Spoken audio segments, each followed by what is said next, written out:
નમસ્કાર વિદ્યાર્થી મિત્રો, આપ સર્વે મિત્રોનું હાર્દિક સ્વાગત છે આપણી પોતાની યુટ્યુબ ચેનલ એવી ગુરુ જ્ઞાન શાળાની અંદર. તો વાલા વિદ્યાર્થી મિત્રો, આજના વિડીયોની અંદર આજે આપણે ધોરણ 10 વિષય હિન્દી વિષયની અંદર જે આપણો પાઠ નંબર 22 જે છે પિતૃ સમૃદ્ધિ, એનું આજે આપણે સ્વાધ્યાયનું સંપૂર્ણ સોલ્યુશન આ વિડીયોની અંદર જોવાના છીએ. તો વિડીયોને તમારે છેલ્લે સુધી મિત્રો સ્કીપ કર્યા વગર જોવાનો છે. અને જો તમે ચેનલ ઉપર નવા હોય, હજુ સુધી ચેનલને સબસ્ક્રાઇબ નથી કરી, તો ચેનલને પણ સબસ્ક્રાઇબ કરી દેવાની છે. કારણ કે આગળ આવનારી તમારી બોર્ડ એક્ઝામની અંદર અમારી ચેનલ ખૂબ જ ઉપયોગી રહેશે. તો જોઈએ સૌપ્રથમ વિકલ્પો. પહેલો, કિસને बढ़ने पर, किसके बढ़ने पर जीवन भक्ति कम हो जाती है? तो આવશે ઓપ્શન નંબર એ, દ્રવ્ય ભક્તિ बढ़ने पर. આ તમને મિત્રો પરીક્ષાની અંદર એક વાક્યની અંદર પણ પૂછાય તો પણ આપણને આવડવું જોઈએ. બીજો, પોમ્પી नगर के खंडहरों से मिले एक नर कंकाल की मुट्ठी में क्या था? तो આવશે ઓપ્શન નંબર બી, सोना था. આગળ વધીએ. तीजो, कि मनुष्य अंदर से कब तक अमीर था? तो आवश्यक ऑप्शन नंबर डी, कि पैसों की खोज नहीं हुई थी तब तक मनुष्य अंदर से क्या था? तब तक मनुष्य अंदर से अमीर था. आगर चौथो, कि इनमें से वनस्पति विज्ञान का महान पंडित कौन बन गया? तो आवश्यक ऑप्शन नंबर सी, डंकन. आगर वधिए. आगर से एक एक वाक्य में उत्तर लिखिए. पहलो, लोग अंतःकरण की अमीरी की सुगंध कब खो देते हैं? तो जब लोग अमीर बनने की चाहत में फंस जाते हैं तब अंतःकरण की अमीरी की सुगंध खो देते हैं. बीजो, सुख का जादूगर और शांति का डकैत कौन है? तो सुख का जादूगर और शांति का डकैत कौन है? हमारे पास जो पैसा है, धन है, वो है. आगर आगर से तीजो, कि आज जीवन का नियंत्रक परिबल कौन है? तो आज जीवन का नियंत्रक परिबल धन है. चौथो, अमीर धन कैसे कमाता है? तो दूसरों को उल्लू बनाकर अमीर धन कमाता है. आगे से नीचे प्रश्नों के 2-3 वाक्य में उत्तर लिखे जे आपने परीक्षा अंदर 2 मार्क्स में पूछाय छे. बोलो, तृष्णा को परंपरागत डाकू रानी क्यों कहा गया है? तो जब किसी मनुष्य की तृष्णा बढ़ती है तो उसकी नेकी करने की इच्छा समाप्त हो जाती है. जब हमारे मन में किसी चीज या धन यादि पाने की इच्छा बढ़ने लगती है तो मनुष्य का मन किसी अच्छे काम के लिए सोच भी नहीं पाता है. तृष्णा मनुष्य के हर भाव को चुरा लेती है, इसीलिए तृष्णा को परंपरागत डाकू रानी कहा गया है. आगे बढ़िए. बीजो, व्यापारी ने अपनी अंतिम सांस लेते समय रुपयों की थैली मजबूती से हाथ में क्यों पकड़ रखी थी? एनो जवाब જોઈએ. तो व्यापारी ने अपनी अंतिम सांस लेते समय रुपयों की थैली मजबूत से हाथ में पकड़ रखी थी क्योंकि व्यापारी की कुछ इच्छाएं अधूरी रह गई थी और अपने अंतिम समय तक उसे अपनी इच्छा के पूरे होने की उम्मीद थी. मनुष्य की तृष्णा उसकी अंतिम सांस तक पीछा करती है, इसीलिए अपनी अंतिम सांस तक व्यापारी अपने धन से अपनी इच्छाएं पूरी करना चाहता था. આગળ છે ત્રીજો પ્રશ્ન. જોઈ શકો ત્રીજો ચોથો પ્રશ્ન તમને આપેલા છે, જે તમારે વિડીયો સ્ટોપ કરીને સંપૂર્ણ પ્રશ્ન આન્સર જે છે એકવાર વાંચી લેવાનો છે, પછી જ મિત્રો તમારે લખવાનો છે. આગળ જઈએ. પાંચમો, डंकन के जीवन से क्या संदेश मिलता है हमें? तो जॉन डंकन स्कॉटलैंड के रहने वाले एक गरीब बुनकर के पुत्र थे.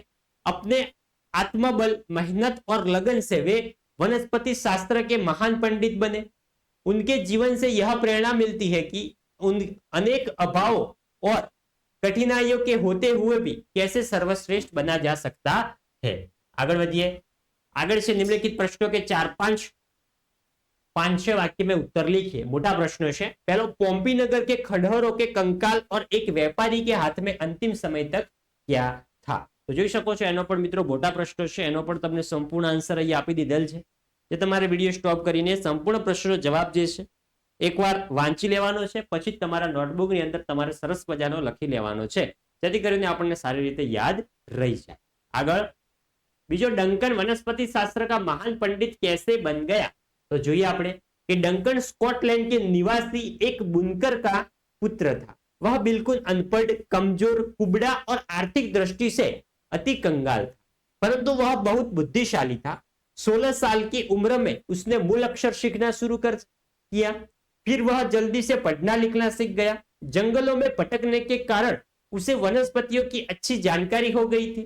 उसने वनस्पति शास्त्र का ग्रंथ खरीद कर गहरा अध्ययन किया और वह वनस्पति शास्त्र का एक महान पंडित बन गया, वनस्पति शास्त्र का एक महान विशेषज्ञ बन गया। आगे जाइए, आगे से तीजो के भारत के महापुरुषों को कीचड़ में खिलने वाले कमल क्यों कहा गया है। तो જોઈએ આપણે कि भारत के महापुरुषों ने गरीबी, अभाव और कठिनाइयों में रहकर भी अपने अपने क्षेत्रों में अमूल्य योगदान दिया है। धन को उन्होंने कभी भी महत्व नहीं दिया, धन का अभाव कभी भी उनके लिए समस्या नहीं बना। कठिन परिस्थितियों का सामना करके भी उन्होंने मानवता की सेवा की।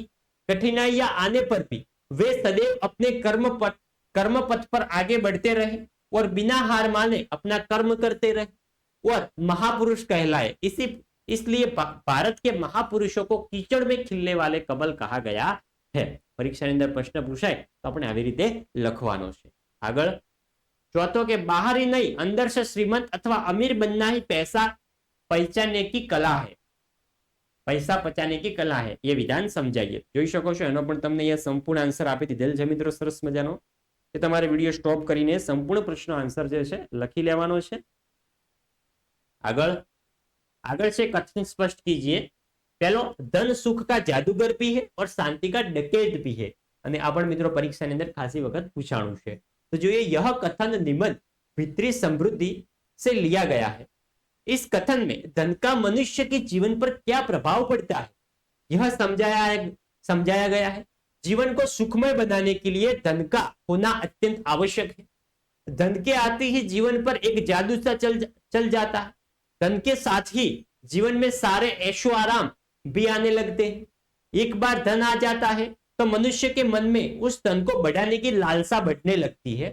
धन प्राप्ति के लिए मनुष्य सारे अच्छे बुरे साधनों का प्रयोग करता है और अपने जीवन की शांति को खो देता है। धन को कमाना, धन को संभालना और धन को बढ़ाना, यह मनुष्य के जीवन का एकमात्र लक्ष्य बन जाता है और उसके जीवन में सुख, शांति और चैन कोसों दूर चले जाते हैं।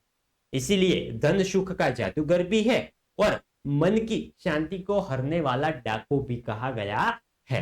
जो है कि पहले त्याग द्वारा आनंद की प्राप्ति होती थी, पर अब भोगने के बाद फेंक देना मूल मंत्र हो गया है। તેનો મિત્રો સંપૂર્ણ ભાવાર્થ તમને સ્પષ્ટ કરીને આપેલો છે, જોઈ શકો છો। જે તમે વિડિયો સ્ટોપ કરીને મિત્રો ધ્યાનથી તમારે વાંચી લેવાનો છે, પછી લખવાનો છે। જોઈ શકો છો। ત્રીજો છે, आज जीवन में धन ही जीवन का नियंत्रक परिबल बन गया है। તેનો પણ તમને અહીંયા સંપૂર્ણ આન્સર આપેલો છે, જોઈ શકો છો। જે તમારે વિડિયો સ્ટોપ કરીને મિત્રો લખી લેવાનો છે। नेक्स्ट, सूचना अनुसार कीजिए। पहला છે मुहावरे का अर्थ देकर वाक्य प्रयोग कीजिए। અહીંયા अर्थ આપેલો છે, વાક્ય પ્રયોગ પણ છે, પરંતુ ખાલી સમજવા પૂરતો છે। તમારે તમારી રીતે જાતે વિચાર શક્તિનો ઉપયોગ કરીને વાક્ય પ્રયોગ બનાવવાનો છે। चैन की सांस लेना तो राहत का अनुभव करना। આગળ, खून पसीना एक करना तो आवશે कठिन परिश्रम करना, बहुत कड़ी मेहनत करना। હવે છે વિશેષણ बताइए। अमीर तो आवશે अमीराना, परिवार तो पारिवारिक, अभिमान तो अभिमानी, परिश्रम तो परिश्रमी, दिन तो आवશે दैनिक। આગળ વધીએ। નેક્સ્ટ આગળ તમે જોઈ શકો છો મિત્રો।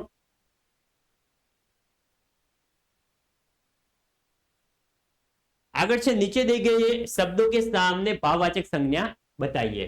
तो यह છે मनुष्य तो आवશે मनुष्यता, डाकू तो आवશે डकैती, व्यक्ति तो आवશે व्यक्तित्व, दुर्बल तो आवશે दुर्बलता, लज्जा तो आवશે लज्जित।